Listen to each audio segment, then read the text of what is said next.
and slander. Entertaining certainly, but not informative at all. We are living in an age where the opposition is held more to account than the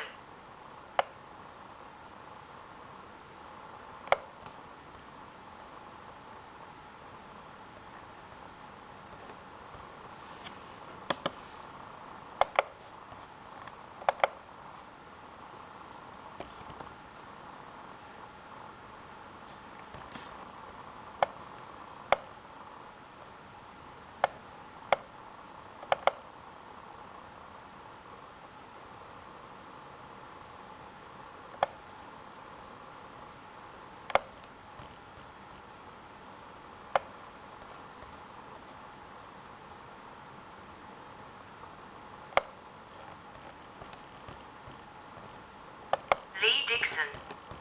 13 Hours Times. Speaking as an atheist, I have to recognize that many of my favorite ever writers, philosophers, songwriters, influencers and musicians have been Jewish. It may be argued that the Jewish experience over the last couple of thousand years has led to reflective thought that encourages creativity, with the search for any sort of meaning amongst this tumult giving rise to a deeper sense of introspection, a deeper shade of soul. In fact, much of my thinking, my existential makeup, my political views, and my sense of empathy is colored by the suffering of exiles, of Holocaust, of persecution. During the dark days of South African apartheid, it was Jewish academics that led the white vanguard against the forces of oppression. The fight against apartheid was my wake-up call during my youth, and that gut feeling of injustice still burns daily under our current regime of unfeeling malaise, where I'm all right Jack, is the call to unarm. So although Marx, Freud and Einstein may be regarded as the greatest of minds to have influenced so much of the modern scientific, political and social landscape, it's J.D. Salinger, Franz Kafka, Philip Roth, Norman Mailer and Joseph Heller that line my bookshelves, that I turn to under the reading lamp.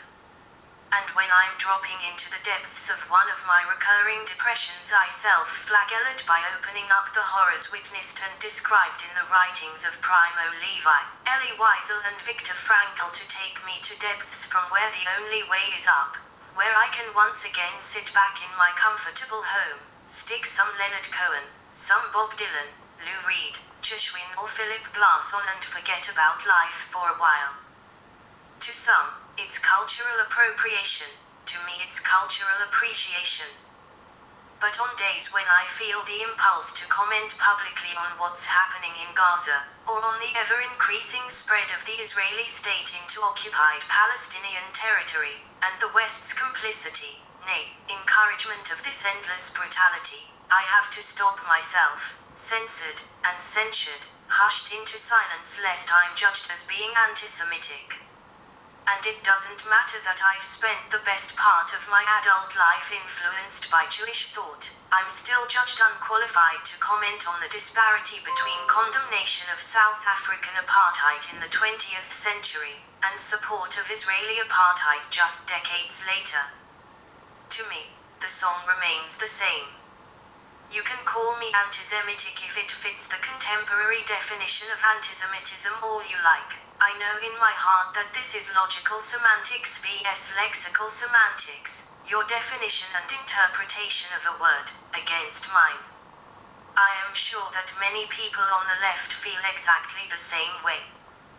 The lingering stink of antisemitism that currently will not wash from Corbyn and the Labour Party is nothing more than a right-wing smokescreen conjured up by the forces of modern apartheid, and propagated by right-wing press to give the West a colonial foothold in lands far across the globe, lands that aren't theirs, not a hatred of the Jewish people.